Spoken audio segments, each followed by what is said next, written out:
ಭಕ್ತಿಯಿಂದ ಕೇಳ್ಕೊಳ್ಳಿ, ದೇವರು ಎಲ್ಕ ಒಳ್ಳೇದು ಮಾಡ್ತಾನೆ.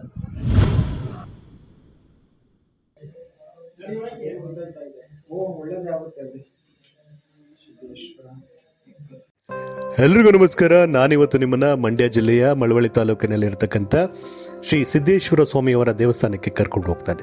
ಶ್ರೀ ಸಿದ್ದೇಶ್ವರ ಸ್ವಾಮಿಯವರ ದೇವಸ್ಥಾನ ಇರೋದು ವೀಕ್ಷಕರೇ ಅಂತರವಳ್ಳಿ ಗ್ರಾಮದಲ್ಲಿ. ಅಂತರವಳ್ಳಿ ಗ್ರಾಮದಲ್ಲಿ ಇರ್ತಕ್ಕಂಥ ಬೆಟ್ಟದ ಮೇಲೆ ನಾವು ನಡೆದುಕೊಂಡು ಹೋದ್ರೆ ಶ್ರೀ ಸಿದ್ದೇಶ್ವರ ಸ್ವಾಮಿಯವರ ದರ್ಶನ ಭಾಗ್ಯ ನಮಗೆ ಖಂಡಿತ ಆಗುತ್ತೆ. ಅದೇ ರೀತಿ ಈ ಒಂದು ಸಮಯದಲ್ಲಿ ನಾನು ಕಡೆ ಕಾರ್ತಿಕ ಮಾಸದ ಅಂಗವಾಗಿ ನಡೆದಂತ ವಿಶೇಷ ಪೂಜೆ ಹಾಗೂ ಅಭಿಷೇಕದ ಚಿತ್ರೀಕರಣವನ್ನ ಮಾಡಿದ್ದೀನಿ. ಬನ್ನಿ ನೋಡೋಣ. ಕುಂಭ ರಾಶಿ ನಾಮ್ನಿಹ, ಪ್ರಭಾವತಿ ನಾಮ್ನಿಹ, ರೋಹಿಣಿ ನಕ್ಷತ್ರ ನಾಮ್ನಿಹ, ವೃಷಭ ರಾಶಿ ನಾಮ್ನಿಹ. ಅಷ್ಟೇನಾ? ಸಹ ಕುಟುಂಬಾಯುರಾರೋಗ್ಯರಸ್ತು ಶ್ರೀ ಸಿದ್ದೇಶ್ವರ ಶಿವಸಹಸ್ರಂ ಕರಿಷ್ಯೆ. ಭಾನುವಾರೇ ಕಾರ್ತಿಕ ಮಾಸೆ ಶ್ರೀ ಸಿದ್ದೇಶ್ವರ ಅಭಿಷೇಕಂ ಪೂಜೆಯಾಮಿ. ಮುಂಜಾನೆಯಿಂದಲೇ ಅಭಿಷೇಕಕ್ಕೆ ಹಲವಾರು ರೀತಿಯ ಅಂದ್ರೆ ತಯಾರಿಗಳು ನಡೀತಾ ಇತ್ತು. ಅದೇ ರೀತಿ ಸದ್ಯಕ್ಕೆ ಅಭಿಷೇಕದ ಒಂದು ವಿಡಿಯೋ ಚಿತ್ರೀಕರಣವನ್ನ ನಾನು ನಿಮಗೆ ತೋರಿಸ್ತಾ ಇದ್ದೀನಿ ವೀಕ್ಷಕರೇ. ಬನ್ನಿ ನೋಡೋಣ.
ನೋಡೋದ್ರಲ್ಲೂ ವೀಕ್ಷಕರೇ ಸ್ವಾಮಿಯವರಿಗೆ ಮಾಡಿದಂಥ ಅಭಿಷೇಕವನ್ನು ನೋಡಿದ್ವಿ.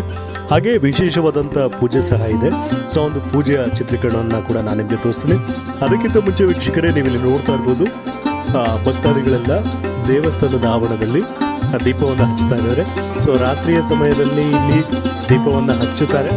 ಅದೇ ರೀತಿ ಬೆಳಗ್ಗೆಯಿಂದ ಬಂದಂಥ ಭಕ್ತಾದಿಗಳು ಅಂದರೆ ದೂರದ ಊರಿನಿಂದ ಬಂದಂಥ ಭಕ್ತಾದಿಗಳು ಸಹ ಕಾರ್ತಿಕ ಮಾಸದ ಅಂಗವಾಗಿ ದೀಪಗಳನ್ನ ಹಚ್ತಾ ಇದ್ದಾರೆ.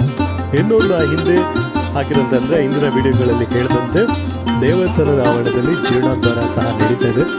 ಭಕ್ತಾದಿಗಳು ತಮ್ಮ ತನು ಮನ ಸಹಾಯವನ್ನು ಕೂಡ ಈ ಒಂದು ದೇವಸ್ಥಾನದ ಅಭಿವೃದ್ಧಿಗೆ ನೀಡಬೇಕು ಅಂತ ನಾನು ಕೂಡ ಕೇಳ್ಕೊಳ್ತಾ ಇದ್ದೀನಿ. ಅದೇ ರೀತಿ ನೀವು ಇಲ್ಲಿ ನೋಡ್ತಾ ಇರ್ಬೋದು ವೀಕ್ಷಕರೇ, ಬೆಟ್ಟದ ಮೇಲೆ ನೀವು ನಿಂತ್ಕೊಂಡು ನೋಡಿದಾಗ ದೇವಸ್ಥಾನದ ವ್ಯೂ ಅಂತೂ ತುಂಬ ಚೆನ್ನಾಗಿರುತ್ತೆ. ಅದೇ ರೀತಿ ಈ ಒಂದು ವಿಶೇಷವಾದ ಪೂಜೆಯ ಅಂಗವಾಗಿ ದೇವಸ್ಥಾನವನ್ನು ತಳಿರು ತೋರಣಗಳಿಂದ ಹೂಗಳಿಂದ ಅಲಂಕಾರ ಮಾಡಿದ್ರು. ಅದೇ ರೀತಿ ವಿಶೇಷವಾದ ಪೂಜೆಯನ್ನು ಮಾಡೋದಕ್ಕೆ ಅಂತ ಮುಂಚೆ ಈ ರೀತಿ ದೇವಸ್ಥಾನದ ಸುತ್ತಲೂ ಸಹ ಧೂಪವನ್ನು ಹಾಕ್ತಾರೆ.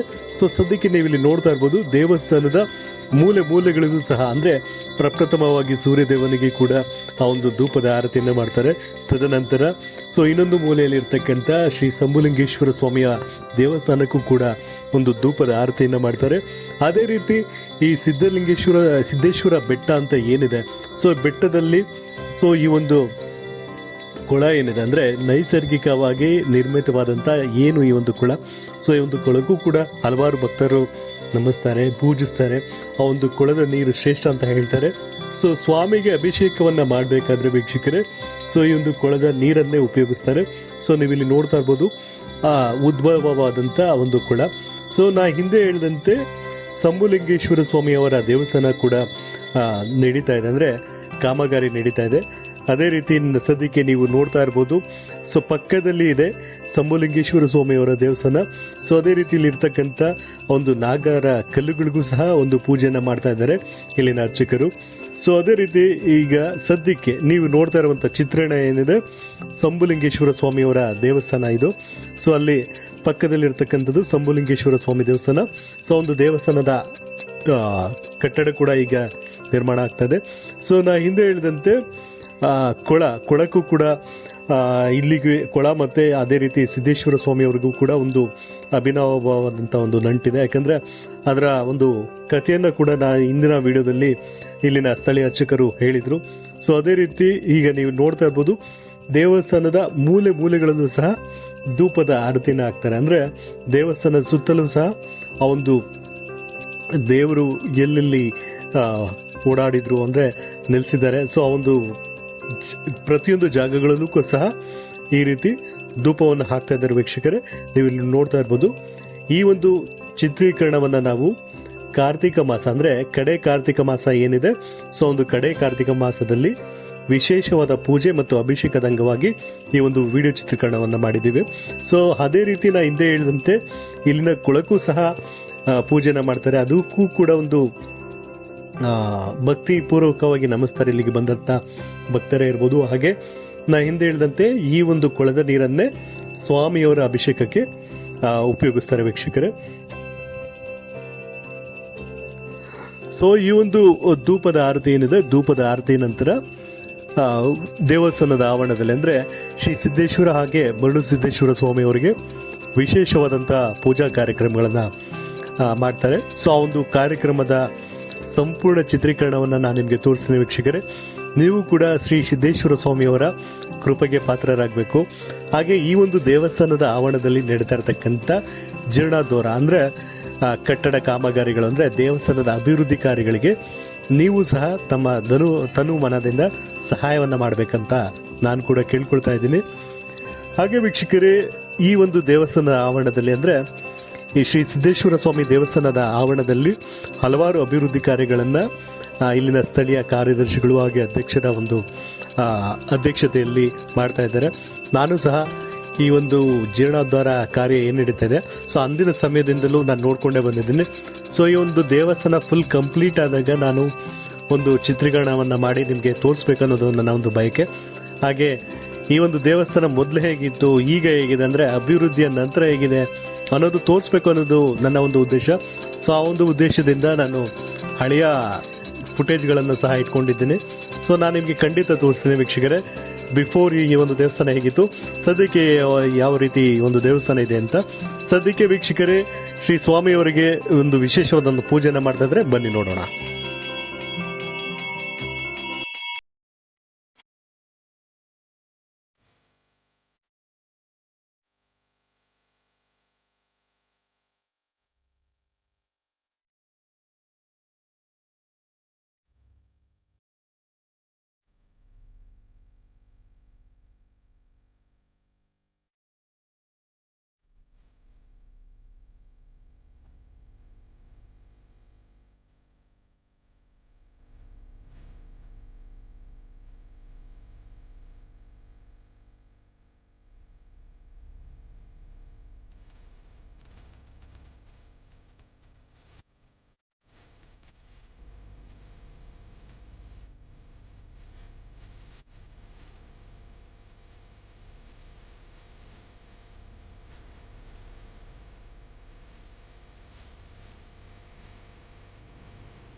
ನೋಡುವುದಲ್ವ ವೀಕ್ಷಕರೇ, ಶ್ರೀ ಸಿದ್ದೇಶ್ವರ ಸ್ವಾಮಿ ಅವರಿಗೆ ನಡೆದಂಥ ವಿಶೇಷ ಮಂಗಳಾರತಿಯ ದೃಶ್ಯವನ್ನು ನಿಮಗೋಸ್ಕರ ನಾನು ತೋರಿಸಿ.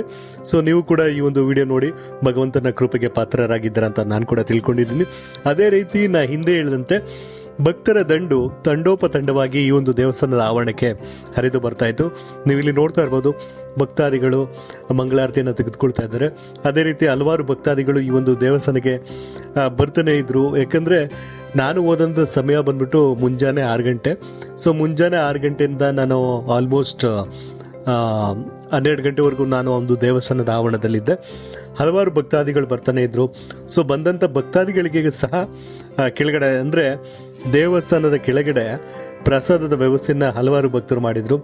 ಅದೇ ರೀತಿ ಈ ಒಂದು ಕಾರ್ತಿಕ ಮಾಸದ ಅಂಗವಾಗಿ ದೀಪಗಳನ್ನು ಹಚ್ಚೋದು ಇಲ್ಲಿನ ವಾಡಿಕೆ.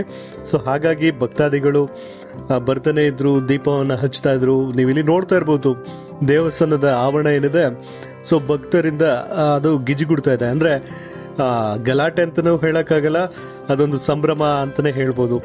ನಾ ಹಿಂದೆ ಹೇಳಿದಂತೆ ಕಾರ್ತಿಕ ಮಾಸದ ಅಂಗವಾಗಿ ದೀಪಗಳಿಂದ ಸ್ವಾಮಿಯವರಿಗೆ ಒಂದು ಪೂಜೆನ ಮಾಡ್ತಾ ಇದ್ದಾರೆ, ನೀವಿಲ್ಲಿ ನೋಡ್ತಾ ಇರ್ಬೋದು. ಅದೇ ರೀತಿ ದೇವಸ್ಥಾನದ ಹಲವಾರು ಅಭಿವೃದ್ಧಿ ಕಾರ್ಯಗಳಿಗೆ ಭಕ್ತಾದಿಗಳು ತಮ್ಮ ದೇಣಿಗೆಯನ್ನು ನೀಡ್ತಾ ಇದ್ದಾರೆ. ನೀವು ಸಹ ದೇಣಿಗೆಯನ್ನು ನೀಡಿ ಈ ಒಂದು ದೇವಸ್ಥಾನವನ್ನು ಅಭಿವೃದ್ಧಿ ಮಾಡಬೇಕು ಅನ್ನೋದು ನನ್ನ ಒಂದು ವಿಷಯ ಅಲ್ಲ, ಒಂದು ವಿಷಯನ ಹಂಚ್ಕೊಳ್ತಾ ಇದ್ದೀನಿ. ಯಾಕೆಂದರೆ ದೂರದ ಯಾವುದೋ ಒಂದು ದೇವಸ್ಥಾನಕ್ಕೆ ನಾವು ದೇಣಿಗೆಯನ್ನು ನೀಡ್ತೀವಿ, ಅಭಿವೃದ್ಧಿ ಕಾರ್ಯಗಳಿಗೆ ನಾವು ಮನಸ್ಸು ಮಾಡ್ತೀವಿ ಅಂದರೆ ಸ್ಥಳೀಯವಾಗಿರ್ತಕ್ಕಂಥ ನಮ್ಮ ದೇವಾಲಯಗಳನ್ನು ನಾವು ಅಭಿವೃದ್ಧಿ ಮಾಡಬೇಕು ಅನ್ನೋದು ನನ್ನ ಒಂದು ಉದ್ದೇಶ.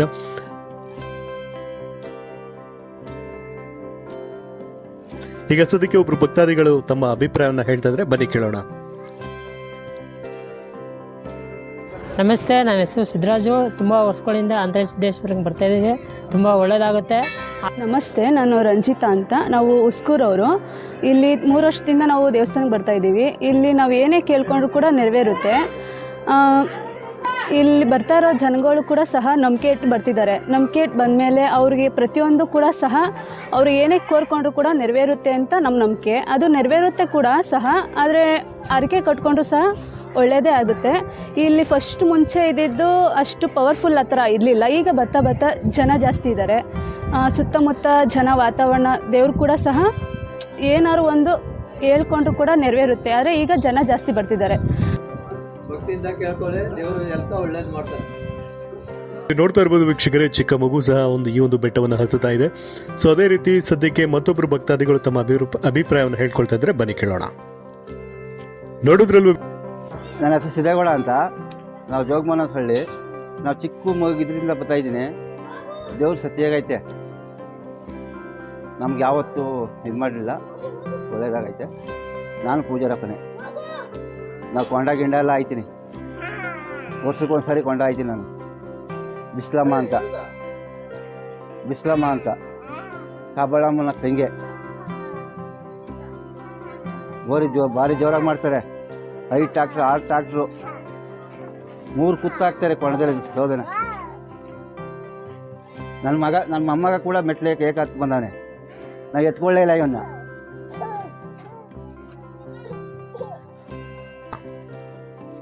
ನೋಡಿದ್ರಲ್ವ ವೀಕ್ಷಕರೇ, ಹಲವಾರು ಭಕ್ತಾದಿಗಳ ಅಭಿಪ್ರಾಯವನ್ನು ಕೇಳಿದ್ರಿ. ದೇವರಿಂದ ಒಳಿತಂದ ಕಂಡಂಥ ನಿದರ್ಶನಗಳು ನಮ್ಮ ಕಣ್ಣ ಮುಂದೆನೇ ಇದೆ. ಸೊ ಅದೇ ರೀತಿ ನಿಮಗೂ ಸಹ ಭಗವಂತನ ಆಶೀರ್ವಾದ ಇರಲಿ ಅಂತ ಹೇಳ್ತಾ, ಸದ್ಯಕ್ಕೆ ನಿಮಗೋಸ್ಕರ ಶ್ರೀ ಕುಂಟು ಬೋರಪ್ಪನವರ ದರ್ಶನವನ್ನು ಮಾಡಿಸ್ತಾ ಇದ್ದೀನಿ. ಬನ್ನಿ ವೀಕ್ಷಕರೇ, ಸ್ವಾಮಿಯ ದರ್ಶನವನ್ನು ಮಾಡೋಣ.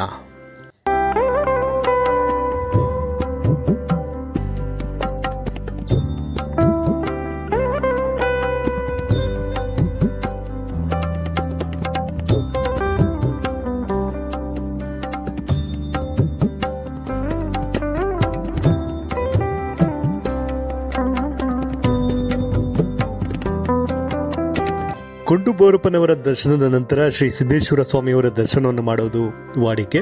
ಆದರೆ ಮುಂಜಾನೆ ಶ್ರೀ ಸಿದ್ದೇಶ್ವರ ಸ್ವಾಮಿಯ ಅಭಿಷೇಕ ಇದ್ದಿದ್ದರಿಂದ ಸೊ ನಾನು ಆ ಒಂದು ಸಿದ್ದೇಶ್ವರ ಸ್ವಾಮಿ ದೇವಸ್ಥಾನಕ್ಕೆ ಮೊದಲು ನಾನು ವಿಸಿಟ್ ಮಾಡಿದೆ. ಸೊ ನೀವೇನಾದರೂ ವಿಸಿಟ್ ಮಾಡಬೇಕು ಅಂತಂದರೆ ಮೊದಲು ಶ್ರೀ ಕುಂಟು ಬೋರಪ್ಪನವರ ದರ್ಶನವನ್ನು ಮಾಡಿ ತದನಂತರ ಶ್ರೀ ಸಿದ್ದೇಶ್ವರ ಸ್ವಾಮಿಯವರ ದರ್ಶನವನ್ನು ಮಾಡಬೇಕು. ಇದರಿಂದ ಹಲವಾರು ಜನಕ್ಕೆ ಒಳಿತಾಗ್ತಾ ಇದೆ. ಸೊ ನಿಮಗೂ ಕೂಡ ಒಳ್ಳೇದಾಗಲಿ, ಭಗವಂತ ಒಳ್ಳೇದು ಮಾಡಲಿ. ಸಿದ್ದೇಶ್ವರ ಸ್ವಾಮಿ ಇರ್ಬೋದು, ಮರಳು ಸಿದ್ದೇಶ್ವರ ಇರ್ಬೋದು, ಸಂಬುಲಿಂಗೇಶ್ವರ ಇರ್ಬೋದು, ಹಾಗೆ ಕುಂಟು ಬೋರಪ್ಪನವರು ಇರ್ಬೋದು. ಸೊ ಎಲ್ಲ ದೇವರಿಗೂ ಕೂಡ ನಿಮಗೆ ಒಳ್ಳೇದು ಮಾಡಲಿ ಅಂತ ಅಂದ್ಬಿಟ್ಟು ನಾನು ಕೂಡ ಕೇಳ್ಕೊಳ್ತಾ ಇದ್ದೀನಿ. ಸೊ ನಾನು ಹಿಂದೆ ಹೇಳಿದಂತೆ ಬೆಟ್ಟದ ಕೆಳಗಿನ ಆವರಣದಲ್ಲಿ ಏನು ಮಾಡ್ತಾಯಿದ್ರು ಅಂದರೆ ಪ್ರಸಾದವನ್ನು ವಿತರಣೆ ಮಾಡ್ತಾಯಿದ್ರು. ಸೊ ನೀವು ಕೂಡ ಮುಂದಿನ ಕಾರ್ತಿಕ ಮಾಸದಲ್ಲಿ ದೇವಸ್ಥಾನಕ್ಕೆ ಭೇಟಿ ಕೊಟ್ಟು ಭಗವಂತನ ಆಶೀರ್ವಾದ ಪಡೆದು ಈ ರೀತಿ ಒಂದು ಫ್ಯಾಮಿಲಿ ಟ್ರಿಪ್ ಅಂತಲೇ ಹೇಳ್ಬೋದು. ಈ ಒಂದು ದೇವಸ್ಥಾನಕ್ಕೆ ಹೋದರೆ ಅಷ್ಟೊಂದು ಮನಸ್ಸಿಗೆ ಉಲ್ಲಾಸ ಆಗುತ್ತೆ. ಎಲ್ರಿಗೂ ಕೂಡ ಒಳ್ಳೆಯದಾಗಲಿ ಅಂತ ಕೇಳ್ಕೊಳ್ತಾ ನನ್ನ ಒಂದು ವಿಡಿಯೋನ ಮುಗಿಸ್ತಾ ಇದ್ದೀನಿ. ನಮಸ್ಕಾರ.